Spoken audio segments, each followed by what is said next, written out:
Mwongeye kwiga abakunzi ba Benja TV n'umwana twabari kubagezaho amakuru y'imyidagaduro, ubusesenguzi bwimbitse tuba twabakoreye mu myidagaduro. Ikiganiro The Continent Live, ikiganiro cy'imyidagaduro cyambaye mu Rwanda, muri kujya kuri Benja TV mujya kugezwaho nanjye The Benjamin K. Young Mill. Amakuru y'imyidagaduro agezweho muri aka kanya. Umuhanzi The Ben cyangwa Mugisha Benjamin akaba agiye gushyira hanze amashusho y'indirimbo Indabo Zanjye ku munsi w'ejo ku masaha y'isaa 7 z'amanywa mu Rwanda. Kwibaza ngo ameze ute? Niyo mpamvu nje kugira ngo nkubwire uburyo amashusho ameze. Amashusho y'Indabo Zanjye. Indabo Zanjye amashusho yayo umuhanzi The Ben agaragazamo ndakeka ibice bitatu. Igice kimwe ni igihe Bruce Melody wabitse ko yageze kujya ku kibuga cy'indege kwakira umuhanzi Kizzy Daniel, yanga gufata icyo gihe yitwaje indabo, yanga kuzifata, asuhuza abakobwa. Bruce Melody aramwirengaje kandi bakoranye bari gukora no mu gitaramo. Umuhanzi The Ben agaragazamo ari kubaga umuntu inda, icyo bizwi mu ndimi z'amahanga nka plastic surgery, ariko bikanga bikagorana n'ubundi ntigabanyuke yose ngo nyine akore ayibage ngo ishire yose, nyine ngo yose inda iba itakigaragara ko ari nini. Ikindi gice agaragazamo cya gatatu ni igice Bruce Melody wari ko yigeze kuvugwa yuko yasinye miliyari amasezerano yo kwamamaza ibintu byerekeranye n'ibintu by'imboga by'imirire, imirire cyane ariko parite y'imboga. Rero The Ben yaje kubigaragaza mu mashusho y'indirimbo azasohora Indabo Zanjye. Murabizi yuko Bruce Melody nawe ariko byagenze mu ndirimbo yasohoye Munyakazi. Murabizi ko hari ibyo yagiye agaragazamo ari guha umusatsi, agaragazamo PlayStation. Ni koko subscribe kuri Benja TV, ikiganiro cya mbere cy'imyidagaduro mu Rwanda, The Continent Live, muri gukurikira muri aka kanya. Umuhanzi The Ben, ayo mashusho abantu benshi bayategerejanyije amatsiko. Abantu benshi bari kubivuga, byawiswaga ku mihanda, amakuru ari ku mihanda bivuga yuko The Ben n'ubundi azasohora amashusho agaragaramo ibyo byose bikurikira mvuze haruguru.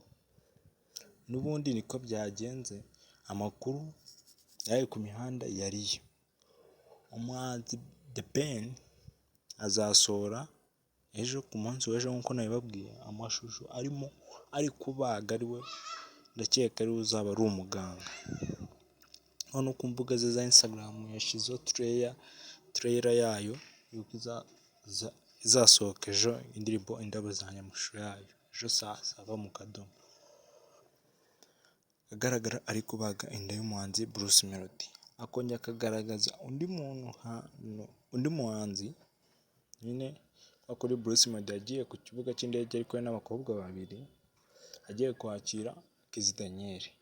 N'undi ariko bizongera bikagaragara aho ngaho mu ndirimbo Indabo Zanjye, akagaragaza umuntu ugiye ku kibuga cy'indege agiye kwakira Kizzy Daniel umuhanzi, ariko bikanga akamwirengagiza nk'atamuzi n'ubundi kuko ntabwo yari amuzi, nubwo bari bagiye gutarama mu gitaramo kimwe, akisuriza abakobwa bakamwirengagiza.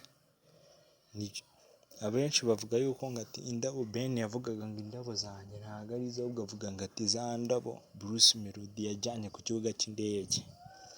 Ikindi agaragazaho Bruce Melody amashusho ari gusinyira miliyari, benshi bavuga ngo ni ibihuha, atasinyiye miliyari yo kwamamaza imboga. Ukibaza iyo kampani igiye gucuruza ibintu by'imboga ni gute yashora miliyari mu kwamamazwa, gusa ubwo yaba igiye gushora ngayo muri production igiye gucuruza, mu bicuruzwa igiye gushyira hanze ku isoko.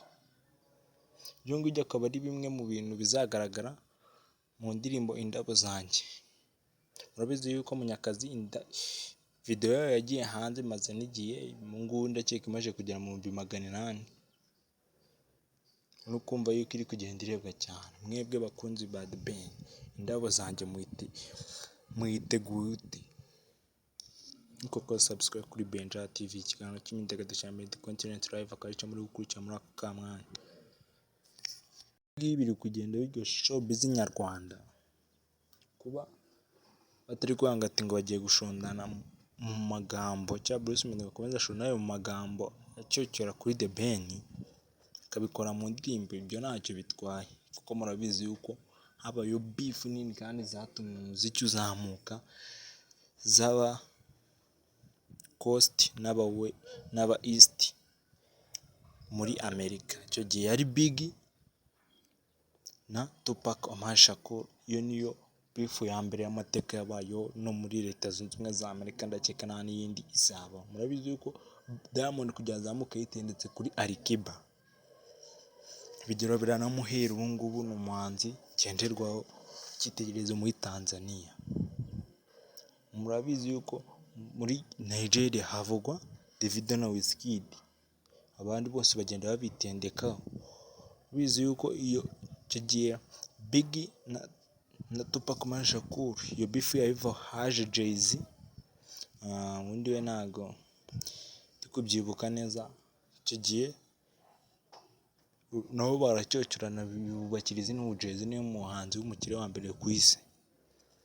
Tupac Omar Shakur mu ndirimbo yaravuze ngo yaryamanye n'umugore wa Biggie, ariko ntabwo byabaye, ntabwo ari ibyo bavuga byose ariko biba byarabaye, ariko ni ukugira ngo umuntu akomeze amushotore ariko bitagize icyaha bitarimo nyine, byo kugira ngo bakomeze baburanishe.